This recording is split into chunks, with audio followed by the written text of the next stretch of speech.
Naroon si Elena, nakayukong naglilinis ng banyo habang nagtatawanan sina Monica at ang biyenan niya. Tingnan mo, asawa ka raw. Pero mas bagay ka sa mop at timba kaysa sa kwintas sa ginto. Singhal ni Monica, sabay-sabay ng tubig sa mukha ni Elena. Hindi ka karapat-dapat sa anak ko. Alipin ka lang. Dagdag pa ng biyenan. Halos ipako ang bawat salita sa puso niya. Ngunit bago pa muling makapagsalita ang mga mapang-ape, iumanigang labas ang bahay sa sunod-sunod na preno ng mga itim na SUV. Bumukas ang pinto. Bumaba ang 70 bodyguards. Sino pinoprotektahan nila?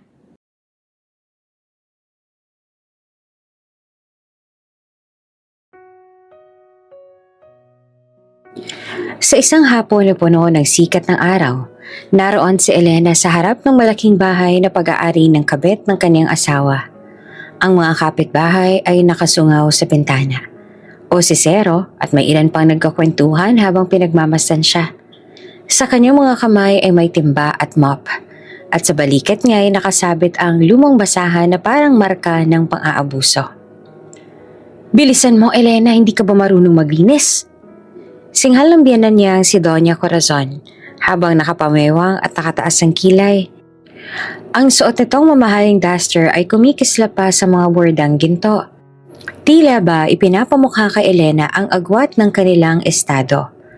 Si Monica naman, ang kabit ng kanyang asawa, nakaupo sa sofa habang hawak ang baso ng malamig na juice. Naka-cross legs ito, nakangisi at walang pakundangan sa pang-iinsulto. Nakakaawa ka naman, Elena. Ikaw ang asawa, pero bakit parang ikaw ang kasambahay? Hindi nakapagsalita si Elena. Pinisil niya lang ang hawak na mop. Ramdam ang paghapde ng mga palad niya na dati sanay lang sa mga gawaing bahay para sa kanyang sariling pamilya. Hindi para ipahiya sa ibang tao. Muling nagsalita si Doña Corazon, mas malakas at mas malupit. Kung gusto mong manatili sa buhay ng anak ko, kailangan mong magpakumbaba. Tingnan mo si Monica.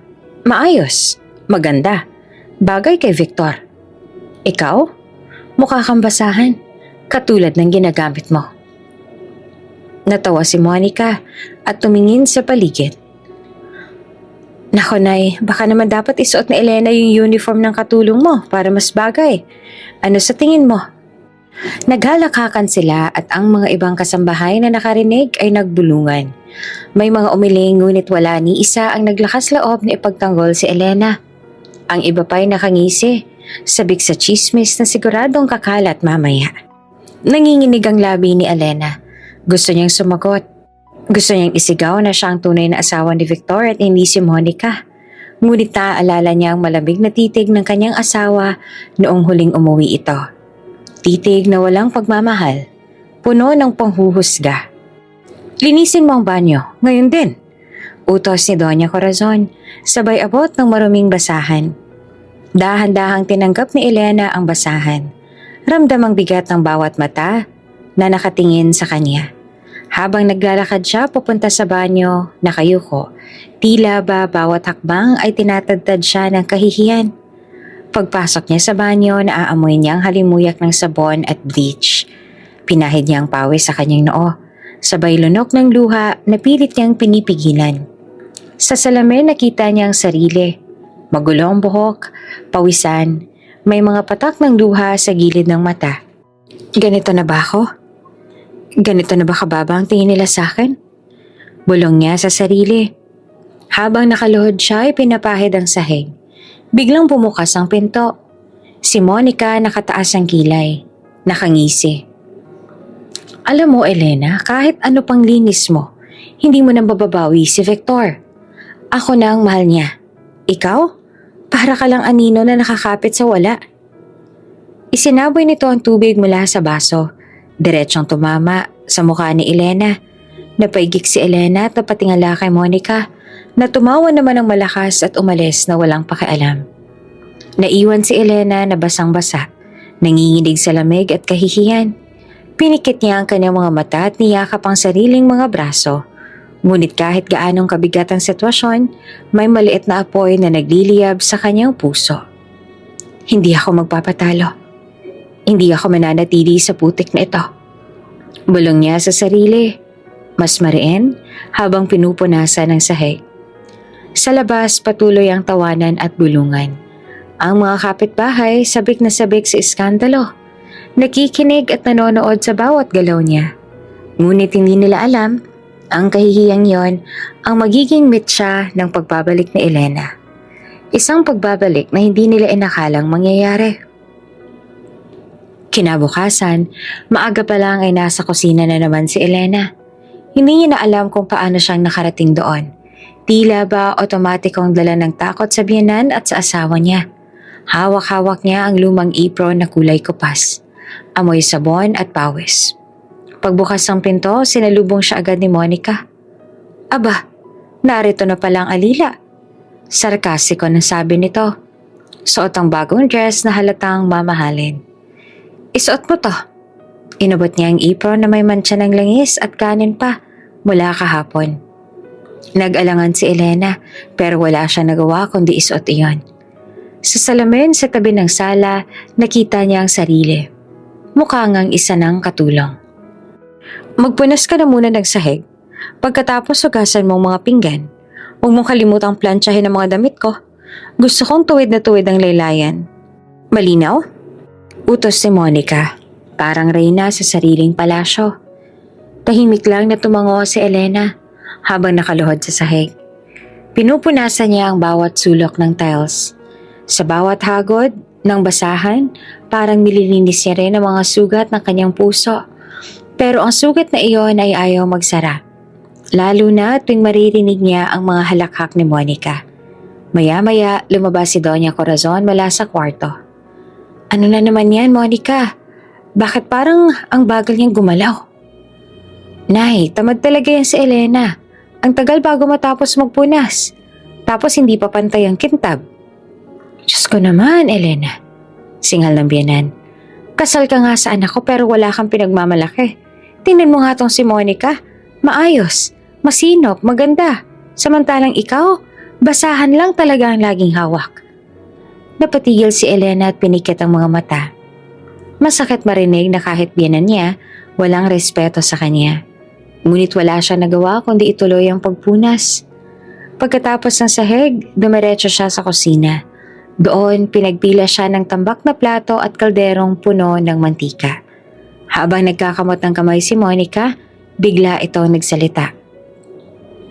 Pagkatapos niyan, linisin mo rin ang banyo. May mga buhok na naiwan sa sahig kagabi. Siguraduhin mong walang bakas. Baka mahulog ang kilay ko sa dumi. Napahinto si Elena. Muling banyo na naman. Kahapon lang doon siya pinahiya. At ngayon muli na naman siyang binabalik sa parehong lugar ng kahihiyan. Habang naghuhugas ng plato, pumatak ang luha niya at humalo sa tubig ng gripo. Mabilis siya itong pinahid bago mapansin ng iba. Ngunit hindi nakaligtas kay Monica ang pamumula ng kanyang mga mata. Umiiyak ka na naman? Biro nito. Diyos ko, Elena. Konting trabaho lang, ganyan ka na. Paano pa kung tunay na kasambahay ka? Baka nagpakamatay ka na. Natawa silang mag-ina. Habang si Elena ay pilit na kinukuble ang sakit. Nang matapos siya sa kusina, dinala niya ang mop at basahan papunta sa banyo. Isinara niya ang pinto at huminga ng malalim. Doon lang siya naglakas ng loob na umiyak ng tahimik. Bakit ko pa ba ito tinitiis? Bulong niya sa sarili. Asawa naman ako. Asawa ako. Pinunasan niya ang bawat sulok at sa bawat galaw, ramdam niya ang bigat ng kanyang dignidad na unti-unting pinupunit. Ngunit kahit nakaluhod siya, may nananatiling sigaw sa kanyang puso. Sigaw na hindi pa panahon ilabas. Sa labas ng banyo, may dalawang kapitbahay na dumaan at narinig ang boses ni Monica. Ay nako, ang asawang yan ni Victor parang kasambahin na nga talaga. Nakakaawa pero nakakahiya rin. Nako, kung ako sa kanya, lalaban na lang ako. Pero yun lang, baka wala rin siyang mapuntahan. Nagkatinginan sila at umiling. Muli na namang kumalat ang chismis. Makalipas ang ilang oras, natapos din ni Elena ang lahat ng utos. Basang-basa ng pawis ang kanyang likod. Namumula ang mga kamay sa sobrang sabon at nanlalambot ang tuhod sa kakaluhod. Ngunit kahit na ganon, wala man lang pasasalamat mula sa biyanan o kay Monica. Sa halip, muling lumapit si Monica. May bitbit na bagong utos. Bukas ha, magluto ka ng pagkain. Gusto ko yung espesyal, hindi yung lutong bahay. Kung hindi, ikaw ang kakain ng tira-tira. Napayo ko si Elena. Hindi na siya sumagot. Tahimik siyang lumabas ng bahay. Bitbit ang sariling pagod at sugat ang puso. Sa kalsada, malamig na hangin ang dumampi sa kanyang pisngi. Tumingala siya sa langit at muling pumatak ang luha. Ngunit sa kabila ng lahat, may bulong sa kanyang puso. Hindi magtatagal. Matatapos din to. May araw din ako. Pagkalipas ng ilang araw nang walang tigil na pang-aapi ni Monica at Doña Corazon, napuno si Elena. Hindi niya na kayang paulit-ulit na pagtrato sa kanya na parang wala siyang halaga. Habang nakaupo siya sa maliit na upuan sa kanilang inuupahang bahay, hawak ang lumang singsing na bigay sa kanya ni Victor noong sila'y bagong kasal. Napapikit siya at napahinga ng malalim. Hindi na pwede. Kailangan ko na siyang kausapin. Bulong niya sa sarili. Kinabukasan, naghintay siya hanggang makauwi si Victor mula sa opisina. Dumating ito bandang hating gabi. Amoy alak at halatang galing na naman kay Monica. Tahimik si Elena habang naghihintay sa sala. Victor, mahinahong tawag niya. Napakunot ang noon ng lalaki. Oh, bakit gising ka pa? Anong kailangan mo? Malamig na tanong nito. Pwede ba tayo mag-usap? Kahit sandali lang? Asawa mo naman ako. Gusto ko lang malaman kung bakit mo ka hinahayaan na apihin nila. Si Monica, pati ang mama mo, ginagawa nila akong alipin. Umirap si Victor at ibinagsak ang suot na coat sa sofa. Elena, huwag ka nang magsimula. Alam mong ikaw ang may problema. Kung hindi ka tamad at inutil, hindi ka nila ganyan itatrato. Nanginig ang labi ni Elena. Inutil? Victor, ako ang kasama mo nung wala ka pang pera. Ako nagtiis sa lahat ng hirap kasama ka. At ngayon, dahil kay Monica, nakalimutan mo na ba lahat? Ngumisi si Victor. Malamig at halos walang emosyon. Si Monica ang karapat-dapat. Siya ang babaeng bagay sa akin ngayon. Ikaw? Wala kang lugar sa mundo ko. Parang binuhusan ng yelo ang buong katawan ni Elena. Ang mga salitang yon ay parang kutsilyong tumarak sa kanyang puso. Victor, asawa mo ko. Paano mo nagagawang sabihin yan? Halos pabulong na tanong niya. Puno naman ng luha ang mga mata. Hindi ko kailangan ng asawa na kagaya mo. Matigas sa sagot ng lalaki. Kung ayaw mo, umalis ka na. Hindi ka namang kawalan. Nang marinig iyon, tuluyan ang bumagsak ang mga luha ni Elena. Nakatulala siya kay Victor na tila ba wala nang natitirang pagmamahal sa kanyang mga mata. Sandaling katahimikan ang bumalot sa pagitan nila. Ang tanging naririnig ay ang mahinang tiktak ng orasan sa dingding. Sa bawat segundo, mas lalo niyang naramdaman ang bigat ng pagtalikod ng lalaking minahal niya. Ngunit kahit sugatan ng puso, pinunasan ni Elena ang kanyang luha at tumayo. Nilakasan niya ang loob na hindi niya alam na meron siya. Kung iyon ang tingin mo, Victor, fine. Pero tandaan mo, hindi ako mawawala. Hindi ako mawawasak. Hindi ako susuko. Mariin niyang wika na may bahid ng determinasyon sa boses. Napatingin si Victor at bahagyang nagulat sa tapang na narinig sa asawa. Ngunit hindi siya nagsalita. Tumalikod ito at pumasok sa kwarto. Iniwan si Elena mag-isa sa sala. Naiwan siyang nakatayo. Nanginginig pero matatag. Sa unang pagkakataon, naramdaman niya na may apoy sa kanyang dibdib. Oo, sugatan siya. Pero doon din nagsimula ang pag-usbong ng kanyang lakas. Lumabas siya ng bahay at naglakad-lakad. Ang lamig ng hangin ay tila ba nagpalakas ng kanyang loob. Habang naglalakad, inalala niya ang lahat ng pangungutya, lahat ng pang-aapi at lahat ng panlalamig ni Victor. Hindi pa rito natatapos ang laban ko. Bulong niya sa sarili. Kung hindi niya kayang ipaglaban ako bilang asawa, Ipaglalaban ko ang sarili ko. At sa gabing iyon, kahit puno ng luha ang kanyang mata, may ngiti ng determinasyon sa kanyang labi. Magdamag na hindi nakatulog si Elena matapos ang konfrontasyon kay Victor. Ang bawat salitang binitawan nito ay paulit-ulit na naglalaro sa isip niya. Si Monica ang karapat-dapat, hindi ikaw. Ang mga salitang iyon ay parang pako na humiwa sa kanyang puso. Kinaumagahan, nagpa siyang lumabas ng bahay. Kailangan niyang magpalamig ng isip. Lumayo kahit sandali sa lugar na puno ng alaala ng sakit. Bitbit ang maliit na bag at lumang payong. Naglakad siya papunta sa palengke kung saan madalas siyang bumili ng gulay. Habang naglalakad, ramdam niya ang mga mata ng mga taong nakatingin. May ilan na nakangisi, may ibang nakasimangot, at ang karamihan ay nagbubulungan. Hindi man niya marinig lahat, alam niyang siya ang pinag-uusapan.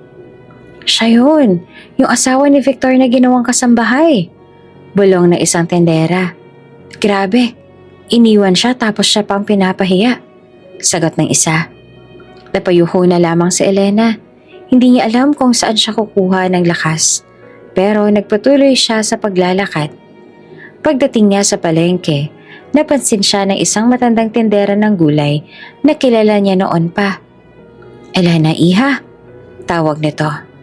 Mukha kang pagod na pagod, ayos ka lang ba? Ngumiti siya, pilit na itinatago ang bigat ng kalooban. Ayos lang po, Aling Bebang. Bumili lang po sana ako ng gulay.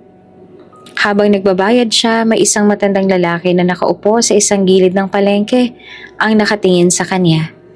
Matikas pa rin ang tindig kahit may edad na. Naka-long sleeve na simple ngunit halatang mamahalin. Tahimik itong nakamasid habang pinagmamasa ng bawat galaw ni Elena. Hindi niya iyon pinansin sa una. Ngunit nang makalabas siya ng palengke, muling lumapit ang lalaki. Iha, pasensya na kung makaistorbo ako. Magalang na sabi nito. Narinig kong pinag-uusapan ng mga tao kanina. Ikaw ba si Elena, yung asawa ni Victor? Natigilan naman si Elena at bahagyang napaatras. Opo, pero bakit niyo po ako tinatanong? Ngumiti ang lalaki, ngunit may bakas ng lungkot sa kanyang mga mata. Ako si Don Alejandro. Matagal ko nang kilala ang pamilya ni Victor. At nakita ko na rin ang paraan ng pagtrato nila sa'yo. Hindi makatarungan. Nagulat si Elena. Hindi niya inaasahan na may isang estrangherong ganitong magsalita sa kanya. Lalo na't may tono ng malasakit ang boses nito. Hindi po ako sanay na may nakikialam. Maingat yang tugon. Pero salamat po sa mga sinabi ninyo. Tumango si Don Alejandro. Hindi ko intensyong manghimasok. Ngunit minsan, ang buhay ay nagdadala ng pagkakataon sa mga taong hindi natin inaasahan. Kung sakali, huwag kang matakot humingi ng tulong. Hindi na nakasagot si Elena. Nagpaalam siya at nagpatuloy sa paglalakad pa uwi. Ngunit ang mga salita ni Don Alejandro ay parang nagmarka sa kanyang isipan. Ilang araw ang lumipas at lalo pang lumala ang pang-aapi ni Monica. Pinapagawa siya ng kung ano-anong trabaho, pinapasuot ng mga lumang apron at pinapahiya sa harap ng mga tao. Ngunit isang hapon, nang palihim siyang umupo sa isang sulok ng parke para umiyak, biglang may lumapit na lalaki. Isang bodyguard, nakaitim na Amerikana. Ma'am Elena, may gusto pong magpaabot nito sa inyo. Inabot nito ang maliit na kahon. Nagulat si Elena. Sino naman po ang nagpadala? Hindi niya ako pinayagang sabihin. Sagot ng lalaki at umalis kaagad. Binuksan ni Elena ang kahon. Sa loob nito may pares ng bagong tsinelas. Eksakto may kapalit na ang sirang tsinelas sa matagal niya nang ginagamit. Kasama nito ang maliit na sobre na may nakasulat. Minsan, kahit sa pinakamadilim na sitwasyon, may liwanag na naghihintay. Isang kaibigan. Napaluha si Elena. Hindi niya alam kung kanino galing ito, pero nararamdaman niya ang kakaibang init at pag-asa. Kinabukasan, habang naglalakad muli siya pauwi galing sa palengke, may dumaan na itim na SUV. Bumaba ang bintana at tumambad ang mukha ni Don Alejandro. Magandang hapon, Elena. Bati nito. Hindi ko nais na isipin mong sinusundan kita. Pero nais ko lamang sabihin, ang mundo ay hindi matatapos sa isang Victor lang. May mas malawak na buhay para sa'yo. Nagulat si Elena. Bakit po kayo nagpapakita ng malasakit sa akin? Tumingin si Don Alejandro sa malayo. Waring nagbabalik tanaw. Dahil minsan, nakikita ko sa iyong isang taong napalayo sa akin noon. At ayoko maulit pa ang pagkakamali ko. Naiwan si Elena na nagtataka. Sino ba talaga ang misteryosong lalaking ito? At bakit parang higit pa sa simpleng malasakit ang pinapakita niya? Habang papalayo ang sasakyan ni Don Alejandro, mahigpit niyang hinawakan ang kahon ng tsinelas na iniwan ng kaibigan. At sa unang pagkakataon, matapos ang matagal na panahon, nakaramdam siya ng liwanag sa gitna ng kadiliman. Makalipas ang ilang linggo mula nang makilala ni Elena si Don Alejandro, nagsimulang umusbong sa isip niya ang ideya ng pagtayo ng maliit na negosyo. Naisip niya, kung lagi siyang pahihirapan ni Monica at Doña Corazon, bakit hindi niya subukang bumangon sa sariling paraan? Mahilig siyang magluto, mula pagkabata hanggang sa pagiging asawa. Kusina ang kanyang sandalan. Sa bawat pagluluto, doon niya na ilalabas ang pagod, lungkot at pagmamahal. Kaya isang umaga, bumili siya ng ilang kilong harina, itlog at asukal mula sa palengke gamit ang kaunting ipon na natitira sa kanya. Susubukan ko lang. Bulong niya habang nagmamasa ng tinapay sa maliit na lamesa. Baka ito na ang simula. Kinabukasan, nagtinda siya ng mga pandesal at ensaymada sa gilid ng palengke. Sa una, ilang peraso lang ang naibenta. Pero may isang matandang babae na lumapit at ngumiti. Masarap to, iha. Sariwa't malambot, sabi nito. Bukas bibili ako ulit. Doon naramdaman ni Elena ang kakaibang tuwa. Kauna-unahang pagkakataon na muling may pumuri sa kanya. Hindi dahil sa itsura o katayuan, kundi dahil sa sariling gawa ng kanyang mga kamay. Araw-araw bumabalik siya sa palengke para magtinda. Unti-unti dumarami ang bumibili. May estudyanteng bumibili tuwing pasukan. May tricycle driver na laging bumabalik para sa pandesal. At may ilang nanay na gustong may bagong tinapay para sa kanilang pamilya. Ngunit isang gabi, habang inaayos niya ang maliit na kahon ng kinita, napansin niya ang isang sobre na nakapatong sa mesa. Walang nagsabi kung paano nakapasok sa bahay. Ngunit nakasulat doon, magpatuloy ka, may potensyal ka. Isang kaibigan. Sa loob ng sobre may halagang 5,000 piso. Napatulala si Elena. Sino kayang nagbigay? Hindi niya kilala kung sino. Pero alam niyang may naniniwala sa kanya. At iyon ang nagbigay ng dagdag lakas ng loob. Mabilis lumaki ang kanyang negosyo. Sa tulong ng dagdag na puhunan, nakabili siya ng mas magandang oven at dagdag na sangkap. Nakilala siya sa palengke bilang ang babae na may pinakamasarap na pandesal. Hindi nagtagal, nagpa siya siyang magbukas ng maliit na stall malapit sa terminal. Dumagsa ang tao.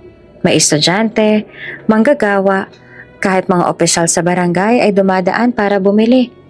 Hindi nila alam na ang babaeng dating pinagtatawanan at tinutulak sa banyo ay unti-unti nang bumabangon. Habang abala si Elena sa pagluluto, malayo naman, nakamasid si Don Alejandro mula sa kanyang sasakyan. Magaling, hindi siya sumusuko. Bulong niya sa sarili. May halong ngiti ng pagkilala. Palihim niyang ipinag-utos sa kanyang tauhan na tulungan pa si Elena sa pamamagitan ng pagbili ng maramihang order na hindi pinapakita kung saan ang gagaling. Ngunit syempre, hindi ito nakaligtas sa paninira ni Monica. Isang hapon, dumating siya sa stall ni Elena, nakasuot ng mamahaling shades at nakataas ang kilay. Pandesal? Ensaymada? Elena, talaga bang bumabagsak ka na ng husto? Dati, asawa ka ng anak na may-ari ng kumpanya. Ngayon, nagtitinda ka na lang ng tinapay? Napatingin ng ilang bumibili. Tila nahihiya para kay Elena, ngunit gumiti lang siya at mahinahong sumagot. Oo, nagtitinda ako at masaya ako sa ginagawa ko. Kasi kahit papaano, may pinagmumula ng dignidad ang bawat perang kinikita ko. Hindi nakasagot si Monica. Umalis ito nang nakasimangot. Iniwan si Elena na mas lalo pang tumibay ang loob. Pag-uwi niya ng gabing iyon, muling may natagpo ang sobre sa kanyang mesa. Mas malaki ang halagang laman, 10,000, at may kasamang maliit na papel. Kung saan ka man dadalhin ng buhay, huwag kang susuko. May nakatingin sa'yo at naniniwala. Pinisil ni Elena ang papel. Hindi mapigilang mapaluha. Hindi niya alam kung bakit pero ramdam niya na may paparating na mas malaking pagbabago. At doon nagsimula ang lihim na negosyo ni Elena. Isang simpleng panaderya na naging sagisag ng kanyang pagbangon at ang simula ng pagbabago ng kanyang kapalaran. Mabilis na lumaganap ang balita tungkol sa panaderya ni Elena. Dumami ang suki at halos araw-araw ay nauubos ang paninda bago pa man magtanghali. Ngunit sa kabila ng unti-unting pag-angat, patuloy pa rin siyang pinagtatawanan ni Monica at ng kanyang biyanan. Isang araw nakatanggap si Elena ng imbitasyon mula sa kumpanya ni Victor. May grand party raw na idinaraos sa isang hotel bilang celebration ng bagong proyekto. Pinadala mismo ni Victor ang imbitasyon. Tila ba para ipamukha kay Elena na siya'y wala ng halaga. Bakit kailangan pa akong imbitahan? Bulong ni Elena habang nakatitig sa sobre. Ngunit sa loob niya, alam niyang hindi ito pagkakataon para umatras. Alam niyang may dapat siyang ipakita. Dumating ang gabi ng engrandeng party. Nakasuot si Monica ng kumikinang na gown. Nakataas ang baba, habang si Victor ay naka-black suit na halatang proud sa sarili. Puno ng mga bisita ang ballroom, mga investors, socialites at ilang opisyal ng gobyerno. Pagpasok ni Elena, agad siyang nilapitan ng mga osisero. Hindi siya nakagown, bagkos ay simple lamang ang suot. Isang puting bestida at sandalyas. Ngunit kahit na ganon, ang kanyang presensya ay hindi matatawaran. Bakit andito ka? Iritang tanong ni Monica. Sabay-saboy ng malamig na alak mula sa kanyang baso. Hindi ka imbitado dito para kumain, Elena. Narito ka para ipakita sa lahat kung gaano kang kababa. Tumawa ang ilan at mabilis na kinuha ni Monica ang isang plato mula sa mesa. Isinilid nito ang tira-tirang pagkain. Nilagyan ng buto ng manok at kaunting kanin. Ayan, bagay sa'yo. Kumain ka sa plato ng aso. Malakas na wika ni Monica. Natigilan ng mga tao. May ilan na natawa. May iba na natahimik sa hiya para kay Elena. Nakatitig si Elena sa plato. Sa loob-loob niya, ramdam niyang muling inuukit ng mga ito ang sugat ng nakaraan. Ngunit hindi niya hinayaan na muli siyang tuluyang lumubog. Dahan-dahan niyang ibinaba ang plato sa mesa at tumingin ng diretso kay Monica. Hindi ako aso, Monica, at hindi ako papayag na diktahan ng isang kabet ang pagkatao ko. Nagulat ang ilan sa lakas ng loob ni Elena. Ngunit bago pa makasagot si Monica, biglang pumasok ang isang tauhan ng kumpanya at malakas na inanunsyo. Magandang gabi. May breaking news. May bagong bibili ng shares ng kumpanya ni Mr. Victor. Effective immediately, hawak na niya ang malaking porsyento ng negosyo. Nagkagulo ang mga tao. Lahat napatingin kay Victor na halatang hindi alam ang nangyayari. Ano? Sinong bumili? Halos pasigaw niyang tanong. Lumapit ang tauhan at iniabot ang dokumento. Nang mabasa ni Victor ang pangalan, natigilan siya. Elena? Halos hindi makapaniwala ang bulong niya. Nagulat ang lahat. Si Elena ang babaeng kanilang pinagtatawanan, ang biglang naging malaking shareholder ng kumpanya. Napangiti si Elena, hindi ng pang-aalipusta kundi ng tiyak na determinasyon. Oo, Victor. Hindi ako nananatiling nakaluhod. Bumangon ako. At ngayon, may bahagi ako sa mundong pilit mong inalis sa akin. Namutla si Monica at halos mawala ng boses. Ang mga bisita naman ay nagsimulang magbulungan. Ang iba'y bumilib. Ang iba'y ikinagulat ang pagbabalik ni Elena. Pag-uwi ni Elena, mahigpit niyang hawak ang kontratang nakuha niya sa tulong ng kanyang anonymous investor. Sa isip niya, malinaw na ang tinig ng misteryosong tinutulungan siya, si Don Alejandro. Ngunit hindi pa niya alam ang tunay na dahilan kung bakit ganoon ang malasakit nito. Habang nakatanaw siya sa bintana ng kanyang maliit na bahay, bulong niya sa sarili. Hindi pa ito ang wakas. Ito pa lang ang simula. At sa unang pagkakataon, dama niya ang tamis ng kauna-unahang paghihiganti. Hindi sa pamamagitan ng kahihiyan, kundi sa pamamagitan ng kanyang sariling tagumpay. Mula na maging shareholder si Elena, nagbago ang takbo ng kanyang buhay. Hindi na siyang babaeng kinukutsa sa kalsada ngayon. Dumarami na ang taong lumalapit para bumate at humanga. Ngunit, hindi pa man siya ganap na nakakaahon, ramdam niya na hindi pa tapos ang laban. Lalo na kay Monica. Araw-araw abala si Elena sa pagpapalago ng kanyang panaderya. Dahil sa tulong ng dagdag na kapital, nakapagbukas siya ng ikalawang stall sa tabi ng terminal. Doon, halos mag-unahan ng mga tao sa pagbili ng kanyang mga produkto. May mga estudyante, empleyado, pati na rin mga taong kilala sa lipunan. Ma'am Elena, dagdagan niyo po ng order bukas. Ubos agad, sabi ng isang suki. Ngumiti siya. Pinunasan ng pawis sa noo. Salamat, gagawa ko ng mas marami bukas. Habang nakatingin siya sa mga taong masaya sa simpleng tinapay na gawa ng kanyang kamay, napaisip siya. Ito na ba ang simula ng bago kong buhay? Samantala sa kabilang dako, si Monica ay halos hindi mapakali. Nasa opisina siya ni Victor. Naglalakad paikot habang nagngingit-ngit. Victor, hindi pwedeng mangyari to. Paano naging shareholder si Elena? Siya na ngang pinagtatawanan, siya pa ngayon ang nasa taas? Nagbuntong hininga si Victor, nakatingin sa dokumento ng kumpanya. Hindi ko nga rin alam kung paano nangyari.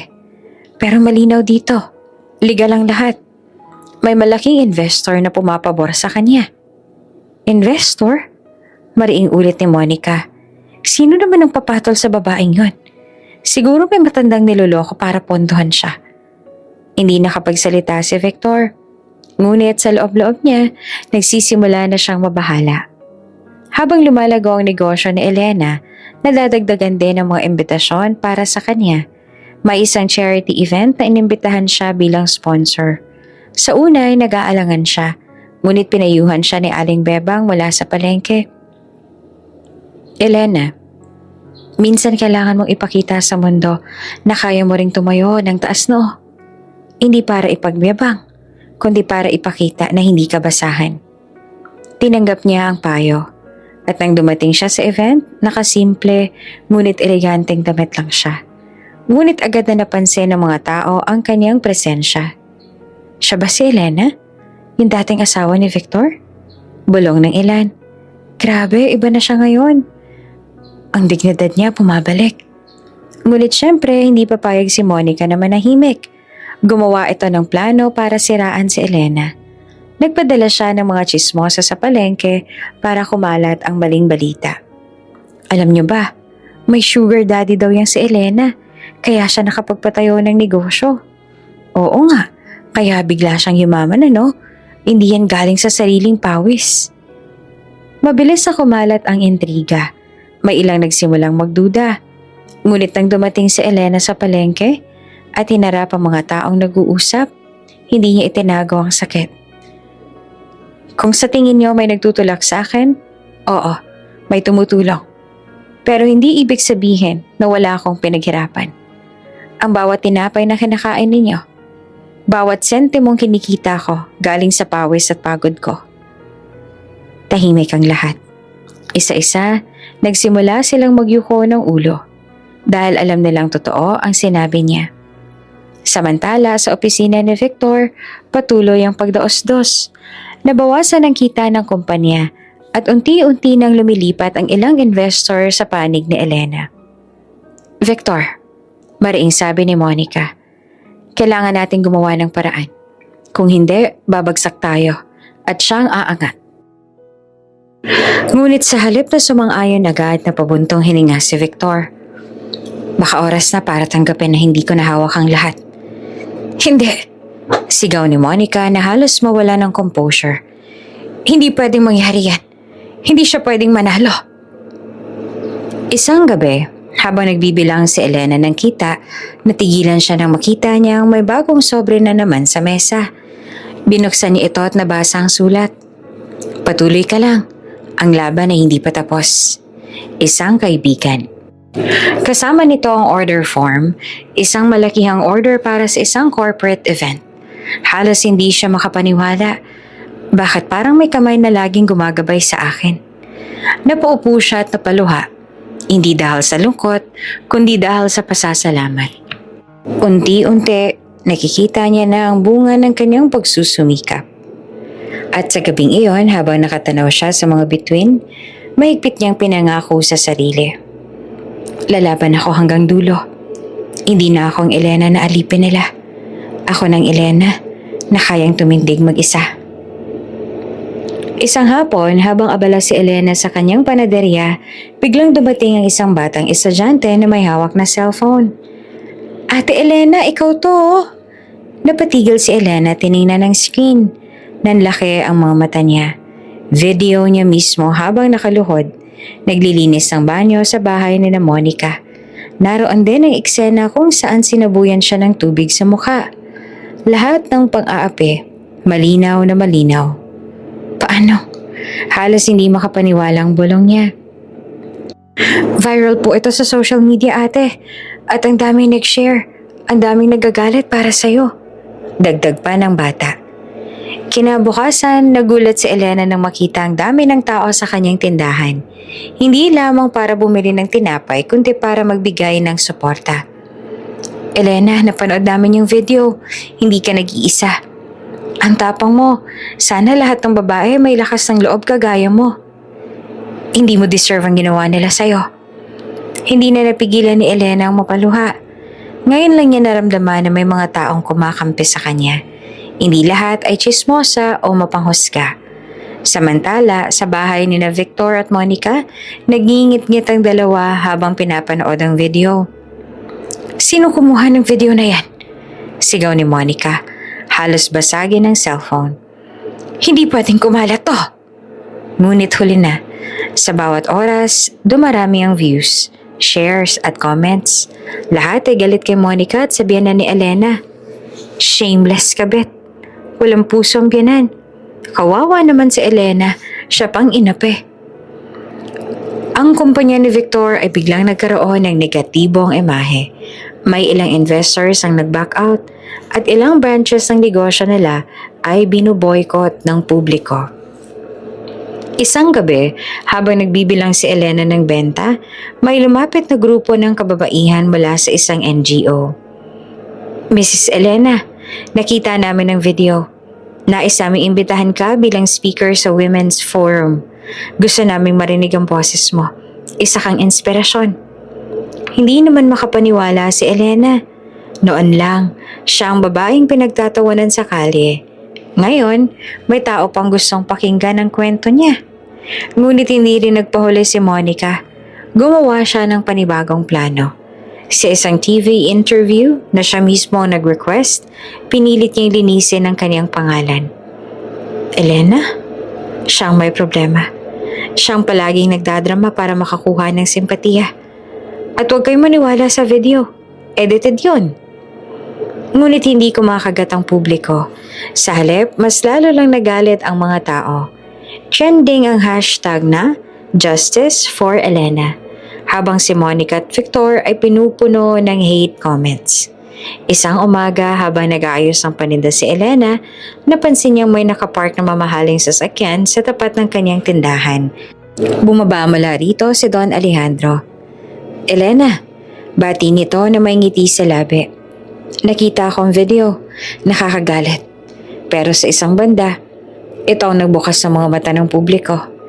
Minsan, ang kahihiyan ay nagiging daan para makita ng mundo ang tunay na lakas ng isang tao.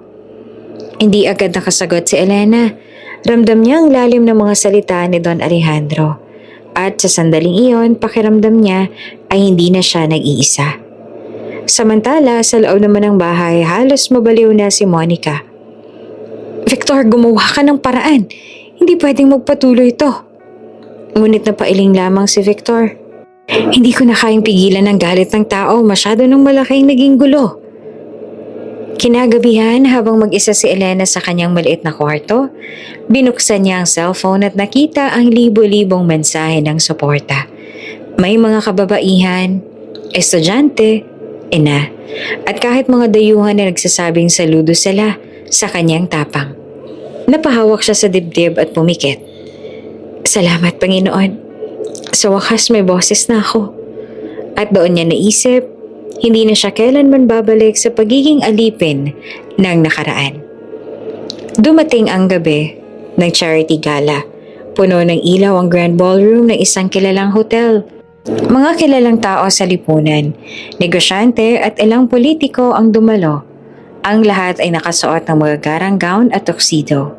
Tila ba isang ingranding parada ng kapangyarihan at yaman. Habang nagsisipasok ang mga bisita, isa-isang nililingon ang entrance. Biglang nagbulungan ang lahat nang bumukas ang pinto at pumasok si Elena. Nakagaon na kulay esmeralda, simple ngunit elegante. Ang buhok niya ay inayos ng maayos at ang bawat hakbang ay may kumpiyansa na hindi nila nakita noon. Ngunit higit silang nagulat nang makita nilang nakalapit na kay Elena si Don Alejandro. Naka-arm in arm siya nitong tinuturing na misteryosong negosyante. Siya ba si Elena? Bulong ng isang socialite. Hindi ba siya yung asawa ni Victor na laging pinapahiya? Grabe, tingnan mo siya ngayon, ibang-iba na. Nasa loob sina Victor at Monica. Parehong nagulat at natigilan sa kanilang nakita. Elena? Halos pasigaw ni Monica. Ano ginagawa niya rito? Nanatiling nakangiti si Don Alejandro at bahagyang yumuko sa mga bisita. Gusto ko kayong ipakilala sa aking kasama ngayong gabi, si Elena. Tumunog ang mga flash ng kamera mula sa media na naroroon. Ang dating babaeng nilulubog sa kahihiyan, ngayon laman na ng spotlight. Naglapit sina Victor at Elena. Nakakunot ang noon ni Victor. Elena, anong pinaplano mo? Pumunta ka sa lugar na hindi mo kinalakihan. Diretsong tingin si Elena sa kanya. Hindi ko naman kailangan lumakas sa mga ganitong lugar para igalang nila ako. Natigilan si Victor. Noon lang niya naramdaman na parang may ibang lakas si Elena. Isang hindi matitinag na presensya. Samantala si Monica ay halos hindi naman makapaniwala. Hindi pwede. Hindi siya pwedeng makuha ng atensyon na to. Bulong niya sa sarili. Kaya't agad siyang lumapit sa ilang bisita at sinimulang siraan si Elena. Huwag kayong magpapaloko. Siya yung babaeng ginagawang katulong dati. Kaya paano siya napadpad dito? Baka may ginagamit na lalaki. Ngunit tila hindi kumagat ang mga tao. Sa halip, mas nakita nila ngayon ang dignidad ni Elena. Ang kaniyang pananalita, ang kaniyang aura. Lahat ay may pino at lakas na natural. Habang tumatagal ang gabi, nagsimula ng program. Tinawag ang ilang sponsors para pasalamatan. Laking gulat ng lahat ng banggitin ng pangalan ni Elena bilang isa sa mga pinakamalaking nag-donate. Ladies and gentlemen, palakpakan natin si Miss Elena, isa sa mga pangunahing dahilan kung bakit naisa katuparan ang charity event na ito. Umalingaw-ngawang palakpakan sa buong hall. Hindi makapaniwala si Elena dahil hindi niya inasahan ang announcement. Lumingon sila kay Don Alejandro na tahimik na nakangiti. Doon niya napagtanto na siya ang nagbigay ng daan para mapabilang siya dito. Tumayo si Elena at naglakad papunta sa entablado. Naramdaman niya ang matinding kaba, ngunit pinilit niyang maging matatag. Humarap siya sa lahat at nagsalita. Maraming salamat po sa pagtanggap ninyo sa akin ngayong gabi. Hindi ko po kailanman inisip na makarating ako rito. Lalo na't alam kong marami sa inyo ang nakakita kung paano akong inalipusta at pinahiya. Pero ngayong gabi, gusto ko lang ipakita na ang bawat babae ay may karapatan. Karapatang igalang, mahalin at pahalagahan. Hindi dahil sa estado, kundi dahil sa dignidad. Tumayo ang ilan at nagbigay ng standing ovation. Ang ilan ay napaluha pa. Habang bumababa siya sa entablado, nanilisik ang mga mata ni Monica. Hindi ko siya papayagang agawin ng spotlight na to. Hindi siya pwede. Ngunit kahit anong galit ni Monica, malinaw ang katotohanan. Bumabalik si Elena, hindi bilang alipin, kundi bilang babaeng may paninindigan. At sa gabing iyon, muling nagtagpo ang kanilang mga landas. Ngunit sa pagkakataong ito, si Elena na ang may hawak ng respeto ng lipunan. Tahimik ang ballroom matapos ang talumpati ni Elena sa charity gala. Naroon pa rin ang mga bulungan, mga mata ng bisita na nakatuon sa kanya, at ang tila paghinga ng isang mundo na ngayon ay nakatingin sa kanya, hindi bilang alipin kundi bilang isang babaeng bumangon mula sa putik. Ngunit bago pa siya makabalik sa kanyang mesa, tumayo si Don Alejandro. Bahagyang kumatok sa hawak na baso upang makuha ang atensyon ng lahat. Mga panauhin, malalim at matatag ang boses nito. Ngayon ay hindi lang gabi ng pagtulong, kundi gabi rin ng katotohanan. Lumingon si Elena sa kanya, may halong pagtataka at kaba. Hindi niya alam kung anong sasabihin ng matanda. Humakbang si Don Alejandro palapit sa gitna ng entablado. Maraming taon na ang nakalipas. Nawala sa akin ang nag-iisa kong anak na babae. Inilayo siya ng mga taong may sariling interes. At mula noon, hindi ko na siya natagpuan.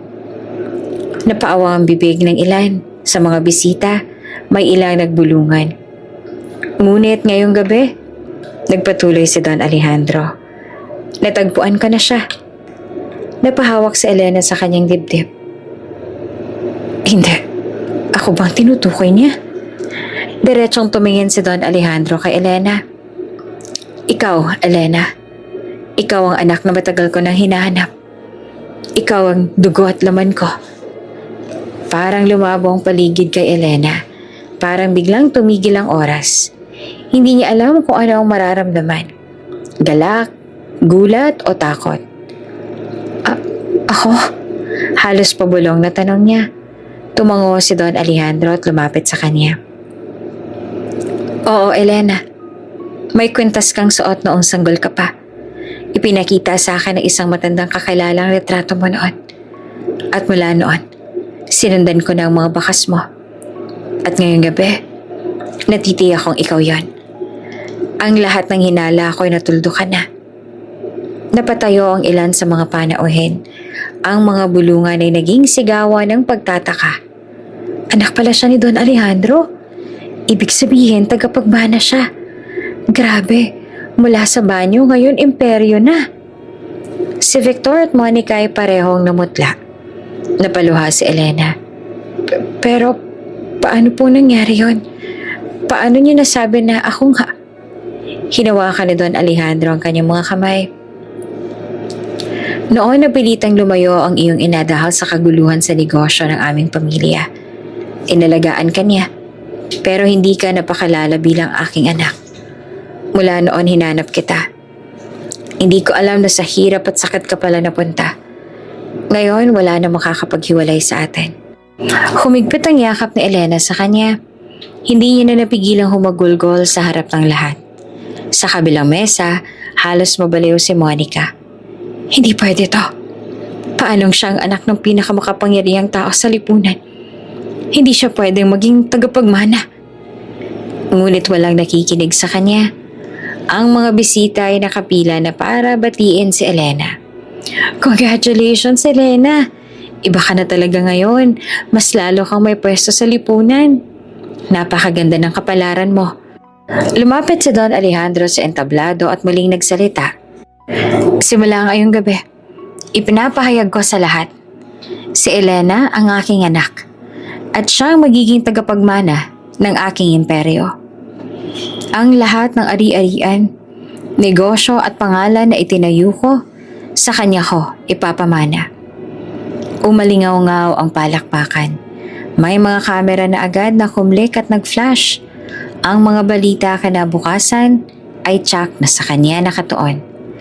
Samantala si Victor ay nanlamig. Napasandal siya sa upuan.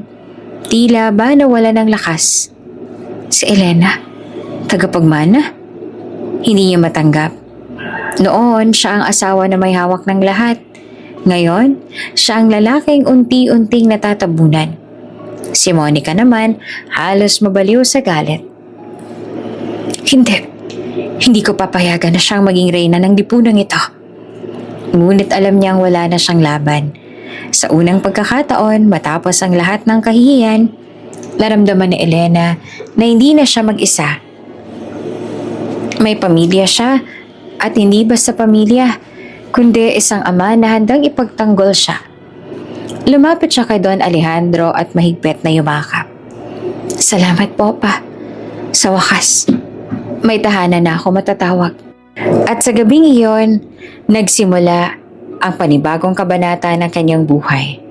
Mula sa pagiging alipin ng kahihiyan, ngayon ay naging tagapagmana siya ng isang imperyo. Mula nang ihayag ni Don Alejandro na si Elena ang kanyang anak at tagapagmana, nagsimulang mabagong ihip ng hangin sa mundo ng negosyo. Lahat ng dating humahanga kay Victor ay biglang umatras at ang kumpanyang pinaghaharian niya ay unti-unting gumuho. Isang umaga sa opisina, hawak ni Victor ang mga ulat ng kita. Nanginginig ang kanyang mga kamay habang binabasa ang mga numero. Negative? Negative ulit? Sigaw niya sabay hampas ng papel sa mesa. Lumapit ang kanyang sekretary at nangingiwi. Sir, marami na pong investors ang umatras at karamihan sa kanila lumipat pa sa panig ng kumpanya ni Don Alejandro at kay Elena. Parang gumuho ang mundo ni Victor. Elena!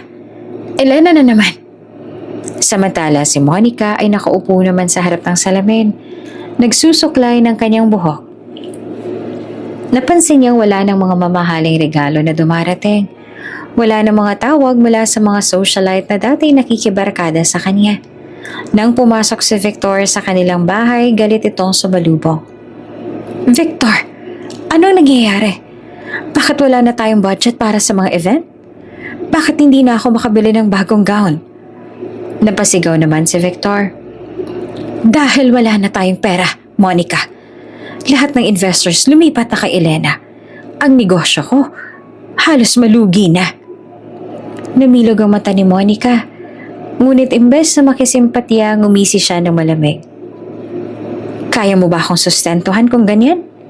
Kung wala ka na maibibigay, baka kailangan kong humanap ng ibang lalaki na may kaya, Victor. Natigilan si Victor. Anong ibig mo sabihin? Simple lang.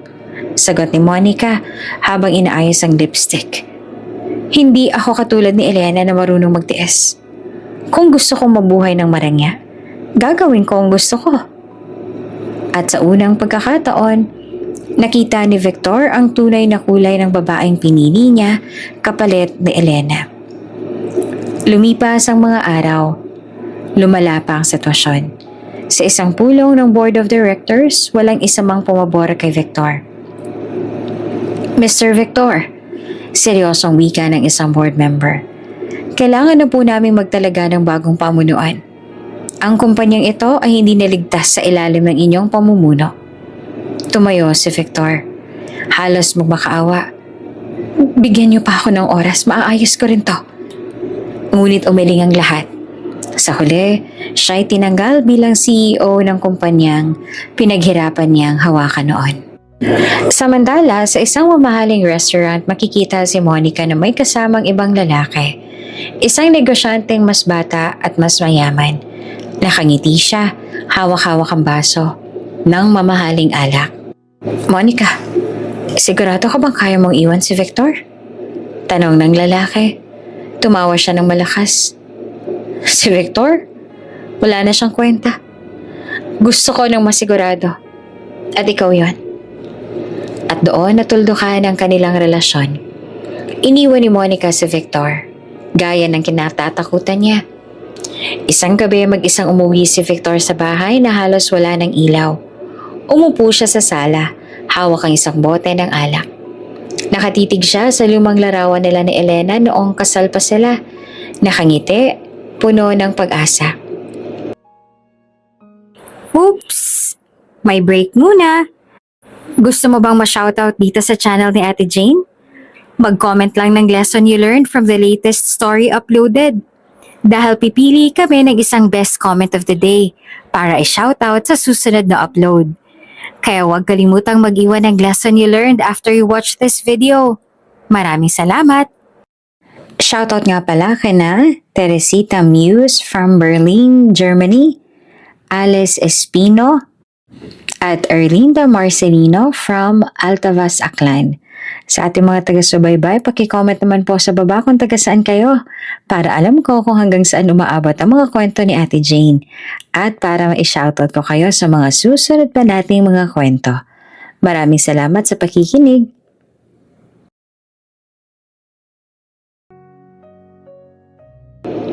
Bakit? Bakit pinili kong ipagpalit ka? Bulong niya habang bumabagsak ang luha sa kanyang pisngi. Nang gabi ring yun, halos malasing siya sa sobrang lungkot. Naramdaman niyang unti-unti na siyang nalalamon ng pagkatalo. Hindi lamang sa negosyo, kundi pati sa puso. Samantala, sa kabilang panig, si Elena ay mas lalo pang umaangat. Ang dating babaeng inalipusta, ngayon nagsisimula ng kilalanin bilang isa sa pinakamahalagang tao sa mundo ng negosyo. At habang siya'y umaakyat, si Victor naman ay tuluyang bumabagsak. At sa gabing iyon, habang mag-isang naglalakad si Victor sa ulan, walang payong, dama niya ang malamig na hangin at ang masakit na katotohanan. Iniwan siya ng kanyang kabit, nawala ang kanyang negosyo, at ang babaeng kanyang sinaktan ngayon nasa tuktok na. Mag-isa si Elena sa kanyang opisina isang gabi, nakatanaw sa malalaking bintana ng bagong gusali na kanya nang hawak. Ang mga ilaw ng syudad ay kumikislap na parang mga bituin sa lupa. Sino ang mag-aakala na ang babaeng minsang pinagtawanan at pinaluhod sa kahihiyan ay narito na ngayon, nakaupo sa upuan ng kapangyarihan. Habang inaayos niya ang ilang papeles, biglang bumukas ang pinto. Pumasok si Victor, basa ng ulan. Ang mukha'y maputla at halatang walang tulog sa mga nagdaang araw. Elena, mahinang tawag niya. Napatigil si Elena at nanlamig ang paligid. Bakit ka narito, Victor? Humakbang ito at papalapit, nanginginig ang kamay. Elena, pakinggan mo muna ako. Wala na akong ibang malalapitan. Nawala na ang lahat. Ang negosyo, si Monica, pati mga taong akala ko ay kakampi ko. Ikaw na lang ang natitira. Diretso namang tumingin si Elena sa kanya. Walang luha, walang pakiusap sa kanyang mga mata. Tanging malamig na katahimikan. Lumuhod si Victor sa harapan niya, hawak ang kanyang mga kamay. Elena, patawarin mo ako. Nagkamali ako. Mahal pa rin kita. Tulungan mo ako. Sa halip na maantig, marahan niyang hinila ang kanyang kamay. Mahal pa rin? Tulungan? Nasaan ka nang nilulubog ako sa kahihiyan? Nasaan ka nang inaalipusta ako ng mga kabit mo at ng nanay mo? Nasaan ka nung wala akong kalaban-laban? Napalunok si Victor, alas hindi siya makatingin. Alam kong pinili ko si Monica. At iyon ang pinakamalaking pagkakamali ko. Pero binabayaran ko ng lahat ng iyon, Elena. Bigyan mo ako ng isa pang pagkakataon. Umiling si Elena. Hindi na ako ang parehong babae, Victor. Ang babaeng minamaliit mo noon, patay na. Ang nasa harap mo ngayon ay hindi na alipin ng pagmamahal mo. Nagtagal ang katahimikan. Naroon ang lamig ng aircon. Ang tiktak ng relo sa dingding at ang tibok ng pusong minsang nagmahal ngunit ngayon ay hindi na matinag ng lumang alaala. Umupo si Victor sa sofa. Tinakpan ang mukha. Wala na ba ako magagawa? Wala na. Malamig na sagot ni Elena. Pwede kitang patawarin bilang tao, pero hindi bilang asawa. Pinili mong sirain ako. At iyon ang pinakamalaking sugat na hindi na muling maghihilom. Muling bumuhos ang luha ni Victor. Ngunit hindi iyon nakapagpabago sa damdamin ni Elena. Sa halip ay tumayo siya at naglakad papalapit sa pinto. Victor, umalis ka na ngayon. Ayoko nang balikan ang nakaraan. Ang buhay ko, magsisimula ng muli. At wala ka na roon. Dahan-dahan siyang tumalikod at muling tinitigan ang bintana ng syudad. Sa likod niya ay narinig niyang bumukas at muling nagsara ang pinto. Si Victor, iniwan siyang mali. Ngunit sa pagkakataong ito, hindi na siya sugatan. Siya na ang nagdesisyon. At sa gabing iyon, tuluyang nagbago ang direksyon ng kanilang mga buhay. Si Victor ay naglakad palabas ng gusali. Basang-basa ng ulan. Hawak lamang ang bigat ng kanyang pagkakamali. Si Elena naman ay nakatayo sa tuktok. Hawak ang kapangyarihan at dignidad na minsan ay inagaw sa kanya. Umaga ng Lunes, abala ang buong gusali ng kumpanyang minsang pinamunuan ni Victor. Ngayon, isang bagong pangalan na nakaukit sa pintuan ng opisina ng presidente. Elena A. Ramirez, anak ni Don Alejandro at bagong pinuno ng imperyo. Habang pumapasok siya sa boardroom, lahat ng directors, investors at empleyado ay sabay-sabay na tumayo bilang pagbati. "Good morning, Madam Elena." Sabay-sabay na bati ng lahat. Napatigil siya sandali. Ninanamnam ang sandaling ito. Ang dating babaeng pinagtawanan, ngayon binibigyan ng respeto na minsan lang niyang inasam. Sa kabilang dako ng gusali, nakaupo si Victor sa maliit na cubicle na pansamantalang ibinigay sa kanya bilang consultant. Dati siya ang sinusundan at kinatatakutan. Ngayon, halos wala nang kumilala sa kanya. Ang mga dating empleyado na lumalapit para bumate ay umiwas na lamang ng tingin. Baka mahila pa sila sa kanyang pagbagsak. Habang nakasilip siya sa salamin ng boardroom, nakita niya si Elena na nakaupo sa upuan na dati kanya. Pinikit ang kanyang mga mata at ramdam ang kirot ng katotohanan. Ang mundo ang inikot niya noon. Unti-unti nang lumihis laban sa kanya. Sa pagpupulong, iprenesenta ni Elena ang mga bagong plano para sa kumpanya. Simple lamang ang kanyang mga salita. Hindi pa ligoy-ligoy at puno ng malasakit sa mga empleyado. Kung gusto nating magtagumpay, kailangan nating ibalik ang tiwala ng publiko. Hindi sapat ang tubo. Kailangan makita nila na may puso ang kumpanyang ito. Kaya simula ngayon, magtatayo tayo ng programa para sa maliliit na negosyo at sisiguraduhin nating may benepisyo ang bawat manggagawa. Palakpakan ng bumungad sa kanya. "Bravo! Ito ang leader na hinihintay natin," bulong ng isa sa mga investors. Sa media naman, laman ng balita si Elena. Dating inape, ngayon reyna na ng negosyo. Si Elena ang babaeng mula sa banyo patungong trono. Si Victor tuluyang nalaman ng sariling anino. Habang binabasa ni Victor mga headline, halos mapunit niya ang dyaryo sa galit. "Ako nagtayo ng lahat ng ito. Ako ang naghirap dito." Ngunit kahit anong sigaw niya, alam niyang wala nang makikinig. Isang gabi, inimbitahan si Elena sa isang malaking pagtitipon ng mga negosyante at politiko. Nakagawon siya ng kulay pink at lahat ng mata ay nakatutok sa kanya. "Elena, congratulations! Elena, sana makatrabaho ka namin. Elena, ikaw ang inspirasyon ng mga kababaihan ngayon." Ngumiti siya at magalang na tumango. Sa loob-loob niya, hindi niya inakala na mangyayari ito. Ngunit sa likod ng hall, naroon si Victor. Nakatayo at nakamasid lang. Nakasuot ng lumang suit na tila hindi na akma sa engrandeng lugar. Habang nakikita niya ang lahat ng papuri para kay Elena, lalo siyang napayuko. Kinabukasan, habang naglalakad si Elena palabas ng gusali, lumapit sa kanya ang ilang empleyado.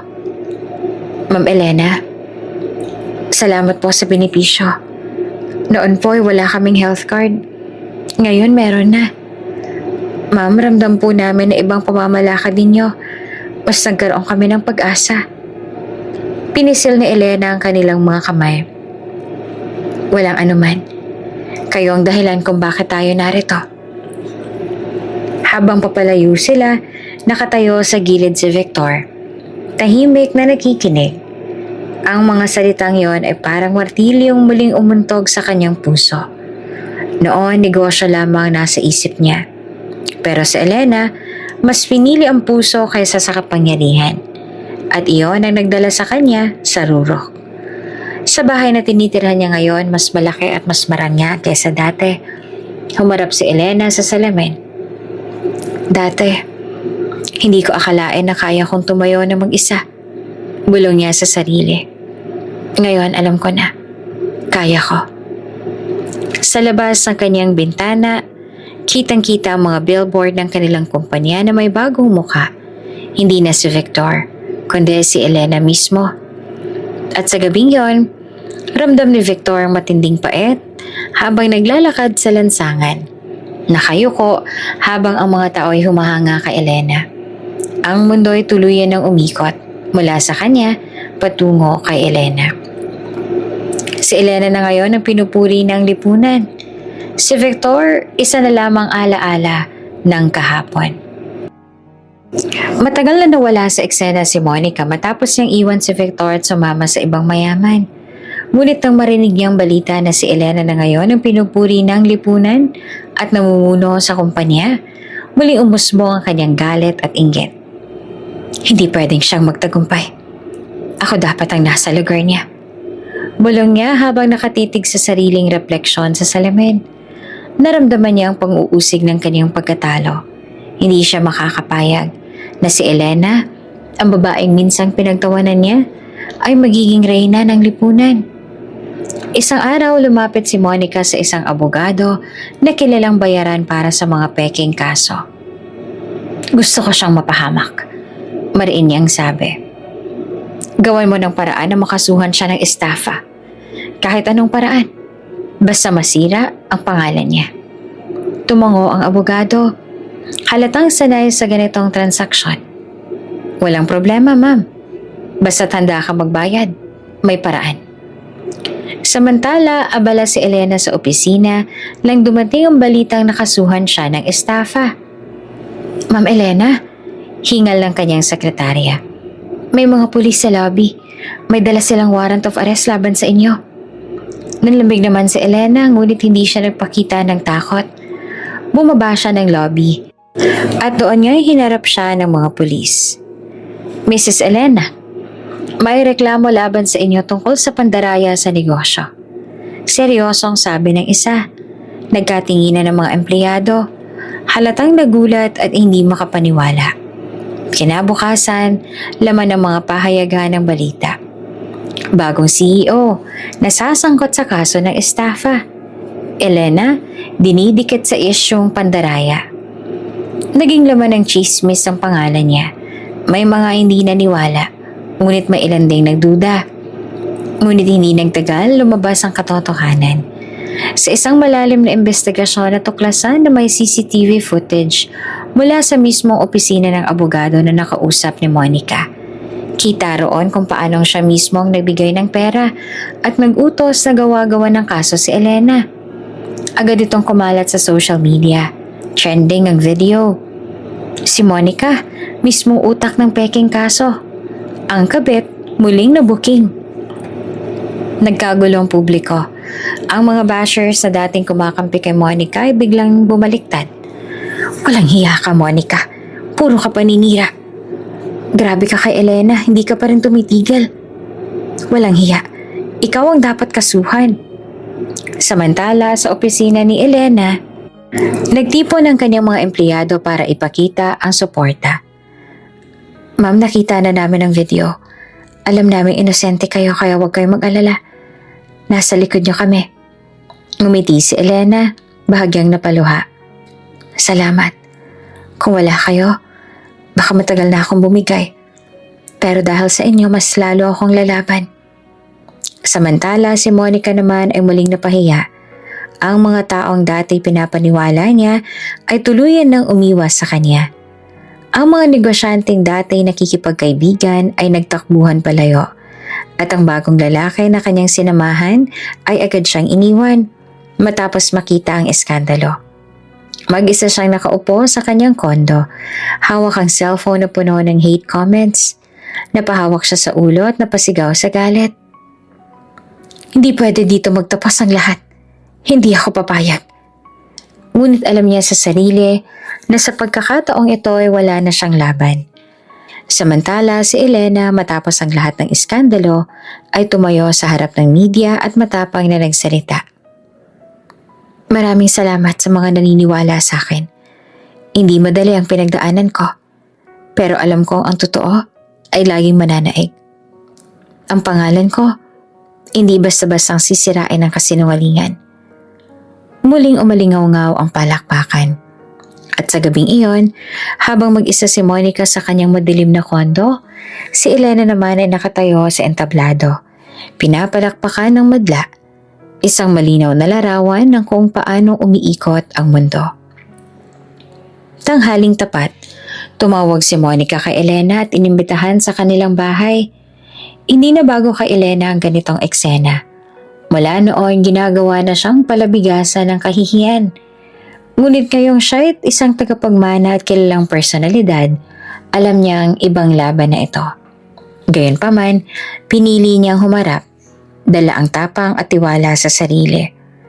Pagdating niya sa bahay ni Monica, sinalubong agad siya ng matalim na tingin ng biyanan. Ikaw na naman. Akala mo siguro dahil anak ka raw ni Don Alejandro, mataas ka na. Si Monica naman ay nakangisi. Hawak ang isang baso ng alak. Elena, hindi ka pa rin nagbabago. Sa akin pa rin babagsak ang lahat. Alam mo kung bakit? Kasi kahit anong yaman mo sa tingin ng iba, tagalinis ka lang ng banyo ko. Natahimik ang paligid. Kahit ang ilang kapitbahay na naroon ay nakatingin lang, nanginginig sa tensyon. Biglang tumayo si Monica at itinulak si Elena patungo sa lumang timba na nasa gilid ng bakuran. O siya, maglinis ka na para maalala mo kung saan ka nababagay. Ngunit hindi na pumatol si Elena. Tahimik niyang hinawi ang timba at tinitigan ng diretso si Monica. Hindi na akong Elena na dati mong pinapahiya. At hindi mo na kailanman maibabalik ang panahong yon. Bago pa makasagot si Elena, biglang umalingaw-ngaw ang ingay mula sa labas. Tunog ng maraming sasakyan na sabay-sabay na huminto. Sunod-sunod na preno ng mga mamahaling SUV. Nagkagulo ang mga tao sa labas. Ano yun? Sigaw ng isang kapitbahay. Isa-isang bumukas ang pinto ng mga sasakyan. Mula rito ay lumabas ang mga lalaki na nakaitim na suit, nakasuot ng shades at sabay-sabay na nagmarcha papunta sa gate ni Monica. Bilang sa mga nakakita, 70 bodyguards. Lahat matikas, matangkad at halatang bihasa sa disiplina. Napatakip ang bibig ng mga tao sa gulat. Grabe, para silang sundalo. Kanino kaya yan? Bakit sila narito? Nagpapanik si Monica at ang kanyang hilaw na ina. Ano to? Bakit may mga taong armado sa harap ng bahay ko? Sa gitna ng kaba, bumaba mula sa pinakagitnang SUV si Don Alejandro. Matikas, dignified at malamig ang tingin. Monica, Corazon. Malalim ang boses niya. Oras na para matapos ang pang-aapi ninyo kay Elena. Halos matulala ang mga tao sa narinig. Isa-isang nagbaba ng tingin ng mga naroon. Maging ang mga kapitbahay na paatras. Takot na baka madamay sa kapangyarihang dala ng convoy. Ang 70 bodyguards sabay-sabay na umangat ang kamay sa kanilang dibdib at tumindig na parang mga halige sa likod ni Elena. Nanginginig si Monica. Anong ibig sabihin nito? Bakit kayo nandito sa bahay ko? Lumapit si Don Alejandro kay Elena at ipinatong ang kamay sa balikat niya. Dahil siyang anak ko. At mula ngayon, walang sino man ang pwedeng lumapit sa kanya nang walang pahintulot ko. Nagulat ang lahat. Ang mga kapitbahay na payuko. Ang dating biyenan ni Elena halos mawala ng lakas sa tuhod. Umusad ang isa sa mga bodyguards at seryoso ang nagsalita. Kung sino man ang magtatangkang saktan o ipahiyang muli si Madam Elena, haharapin ninyo ang batas at ang kapangyarihan ng aming amo. Isa-isang napaluhod ang mga tao sa kaba. Kahit si Monica ay napuupo na lamang sa sahig, hawak-hawak ang baso ng alak na nabasag sa kanyang mga kamay. Elena, hindi totoo to. Bulong niya at nanginginig. Ngunit sa harap ng lahat, nakatayo si Elena ng taas noo. Kasama mga bodyguards na parang may haligi ng kanyang bagong kapalaran. Sa sandaling iyon, malinaw sa lahat. Tapos na ang panahon ng kahihiyan ni Elena. Ang babaeng minsan nilang tinawanan at tinulak sa banyo, ngayon ay may sariling hukbo ng proteksyon. Dala ang pangalan at kapangyarihan ng isang tunay na pamilya. At mula sa mga matang minsan ay puno ng luha, lumabas ang titig ng isang babaeng hindi na kayang apihin ng sino man. Kumalat pa ang usok ng mga SUV sa harap ng bahay ni Monica nang bumaba ang mga bodyguards at pumwesto. Nakapalibot kay Elena. Nakaayos silang parang haligi ng bakal. Mahigpit, tahimik at nakakapanindig balahibo. Si Monica kahit alam niyang lahat mula pa noong gala ay hindi pa rin makapaniwala sa mismong tanawin. Ibang klase ang dating ni Elena ngayon. Hindi lang anak ng Don kundi babaeng may kapangyarihang ipinapakita ng mismong presensya ng 70 bodyguards.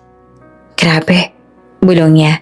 Nanginginig ang mga daliri habang hawak ang baso ng alak. Ganito na siya kalakas? Tahimik na pumasok sa Don Alejandro. Dala ang kanyang otoridad. Tumingin siya kay Monica at kay Corazon ng malamig.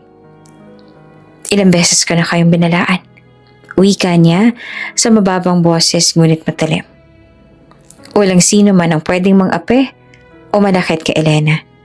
Hindi na siya nag-iisa. At kung may magtatangka pa, ako mismo ang kakalabanin ninyo. Napayuko si Corazon. Halos hindi makahinga sa bigat ng tinig ng Don. Si Monica naman na paatras, nanginginig ang tuhod. At sa gitna ng tensyon, biglang bumukas ang pinto. Doon dumating si Victor, huli sa lahat. Basa ng pawis at halatang nagmamadali. Pagbukas ng kanyang mga mata sa eksena, napatigil siya. Nakita niya si Elena, nakatayo sa gitna ng mga bodyguards. Taas noo na parang reyna.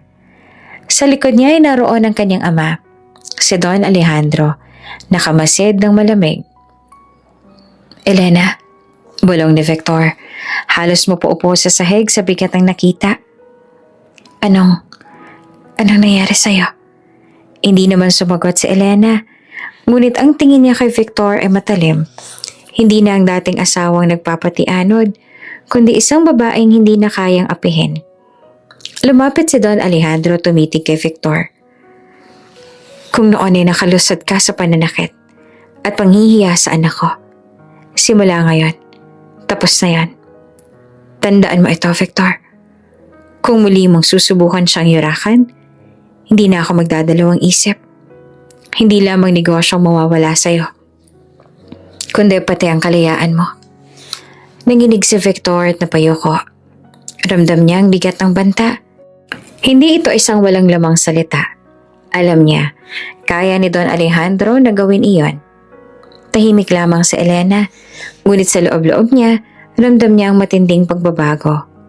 Noon siya ang nakaluhod at pinagtatawanan sa harap ni Victor at Monica. Ngayon, siya nang nakatayo at ang lahat ay napayuko sa presensya niya.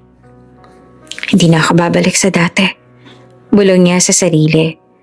Habang papaalis ang convoy, naiwan sina Victor at Monica at Corazon na tila mga estatwa ng pagkatalo. Sa kalsada, nagkatinginan ng mga kapitbahay at sabay-sabay na nagbulungan. Si Elena, grabe ang lakas niya. Kahit si Victor parang walang laban, hindi mo na siya kayang galawin. Mainit ang tanghali nang dumating si Elena sa isang malaking pagtitipon na pinangunahan ni Don Alejandro. Lahat ng kilalang negosyante at media ay naroon. Sa entablado, pinakilala siya bilang bagong tagapagmana ng imperyo at opisyal na bahagi ng pamilyang Alejandres. Nagsipalakpakan ng lahat.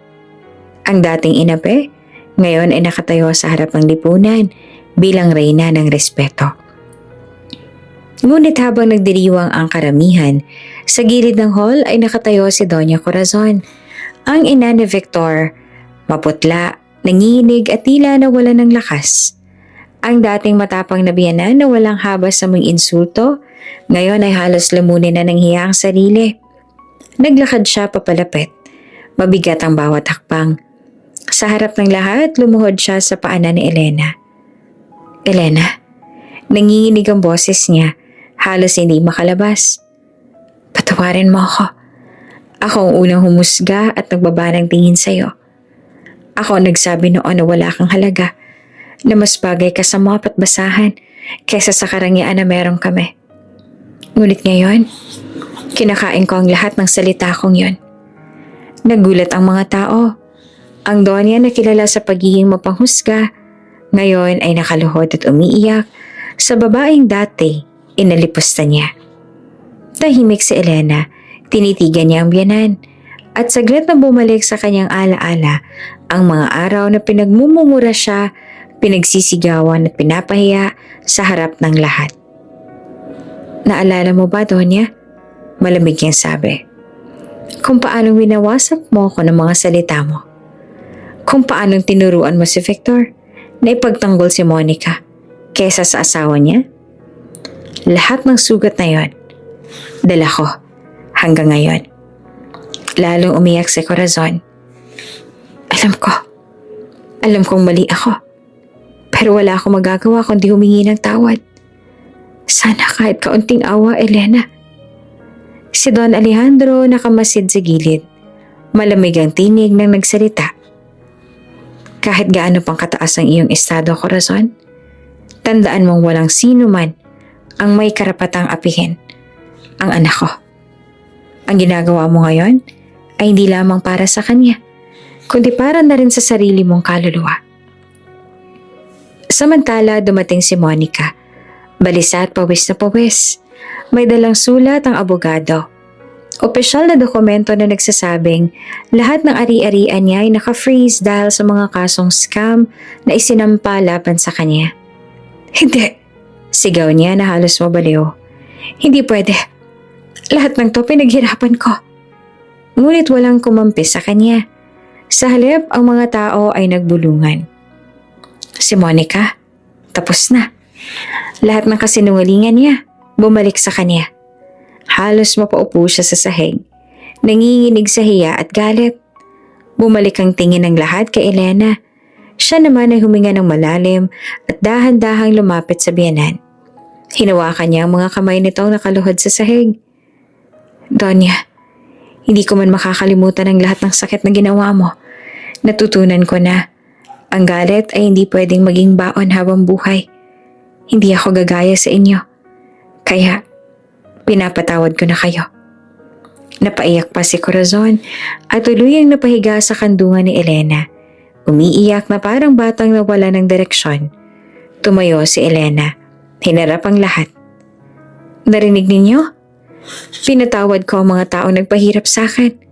Hindi dahil madali ito, kundi dahil gusto kong tapusin ang kabanata ng aking kahihiyan.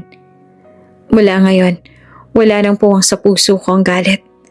Ang tanging dala ko na lang ay lakas at respeto. Umalingaw-ngawang palakpakan sa buong bulwagan. At habang ang Donya ay nakaluhod pa rin sa harapan niya, si Monica ay nakaupo sa gilid, halos mawala ng lahat. At si Victor ay tahimik na nakatingin mula sa malayo. Isa lang ang malinaw, si Elena na ngayon ang tunay na nagtagumpay, hindi lang sa negosyo kundi sa kanyang puso. Mainit ang araw ngunit malamig ang hangin sa loob ng malaking bulwagan ng kumpanya. Nandoon ang mga board members, ilang investors, media at mga taong minsang tumalikod kay Elena. Ngayon lahat ay nakatayo at nakatingin sa kanya habang siya ay nasa harap ng entablado. Bago magsimula ang kanyang talumpate, napansin niya sa gilid sina Victor, Monica at Doña Corazon. Lahat ay tahimik, lahat nakayuko. Para silang mga aninong nawalan ng kapangyarihan. Huminga ng malalim si Elena at nagsimula. Marami sa inyo nakasaksi sa pinagdaanan ko. Naging alipin ako sa sariling tahanan. Pinagmukhang wala akong halaga. Ngunit sa bawat pagyurak, natutunan kong tumayo at lumaban. At ngayon narito ako. Hindi para ipamukha ang tagumpay ko, kundi para ipaalala sa lahat na walang sino man ang may karapatang apihin ng kapwa. Nagpalakpakan ng mga tao. Pagkatapos ng programa, lumapit si Victor. Maputla, nanginginig at halatang sugatan ng loob. Elena, Mahinang sabi niya, hindi ko na uulitin ang lahat. Gusto ko lang magpasalamat na kahit papaano, pinakinggan mo ako noong nagmakaawa ko. Hindi ko nahihilingan pang bumalik ka. Alam kong wala na. Pero sana mapatawad mo ako. Tahimik lamang si Elena, tinitigan siya. Sa huli, tumango siya. Pinapatawad na kita, Victor. Hindi para sa'yo, kundi para sa akin. Hindi ko kaya maglakad ng dala-dala ang bigat ng galit. Pero tandaan mo, hindi ko na kayang ibalik ang dati. Ang pagmamahal na minsan kong binigay, nilibing ko na. Napahawak si Victor sa kanyang kamay, nangilid ang luha. Ngunit alam niyang iyon na ang huling pagkakataon. Kasunod naman ay si Doña Corazon. Halos gumapang ito papalapit. Elena, patawarin mo rin ako. Masyado ako nagpadala sa kayabangan. Iniangat ni Elena ang kanyang kamay at tinulungan itong tumayo. Doña, tapos na. Hindi ngayon na mahalin mo ako. Pero sana matutunan mong rumespeto kahit kanino. Ang dignidad, hindi yan nasusukat sa kayamanan. Naluhaan naman ang matanda at tumango. Si Monica naman nakatayo sa sulok, halos hindi makatingin. Nang lumapit siya ay nanginginig ang kanyang tinig. Elena, wala na ako natira. Kung pwede lang, gusto ko magsimula ulit. Ngunit hindi ko alam kung paano. Malamig ngunit totoo ang boses ni Elena. Monica, ikaw ang dahilan ng halos lahat ng sugat ko. Pero ngayon, wala na akong galit. Pinapatawad kita. Ngunit huwag mong isipin na ibig sabihin noon ay babalik ako sa kahapon. Maghanap ka ng sarili mong daan. At sana, huwag mo nang gawing libangan ng manira ng iba. Napayuko naman si Monica, humikbi at tuluyang umalis. Pagbalik sa entablado ay muling nagsalita si Elena. Ang kwento ko hindi kwento ng paghihigante, kundi ng pagtindig. Oo, nasaktan ako. Pinahiya at halos durugin. Pero ngayon natutunan kong ang tunay na tagumpay ay hindi nasusukat sa yaman o titulo, kundi sa kakayahang magpatawad, kahit mahirap. Umalingaw-ngaw ang palakpakan. Ang ilan ay napaluha. Ang iba naman ay nakatingala sa kanya na para bang nakakita ng isang alamat. Sa huling sandali, lumapit si Don Alejandro at iniakbay ang kamay sa kanyang balikat. Sa lahat ng mga panauhin, wika niya. Narito sa inyong harap ang aking anak, ang babaeng minsang nang-aapi. Ngayon ay reyna na ng kumpanyang to. Siya ang tunay na may-ari, hindi lamang ng negosyo, kundi ng respeto ng lipunan.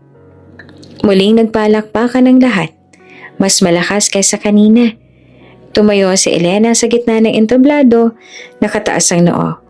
Sa kanyang isip, bumalik ang mga alaala ng kahapon. Ang timba, ang maruming apron, ang mga tawanan ni Monica at ng kanyang biyanan. Ngunit sa halip na sakit, kapayapaan na ang kanyang nararamdaman. Ngayon, siya na ang Elena na mula sa banyo.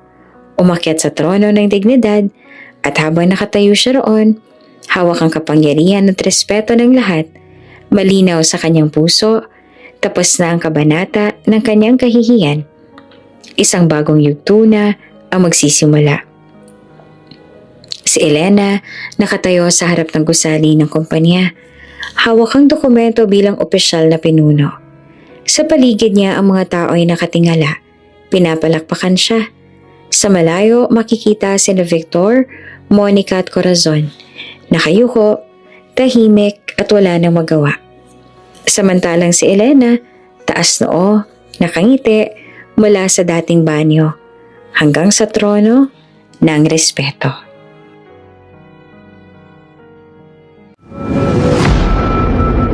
Kung bago ka pa lang sa channel na ito, Ate Jane TV, huwag kalimutang pindutin ang notification bell and subscribe button. Sana po hindi naman malaking abala sa inyo ang pagpindot ng subscribe button dahil ang kapalit po nito ay ang pagsuporta para makapag-produce ng mga libreng stories sa mga channels ni Ate Jane. Maraming salamat!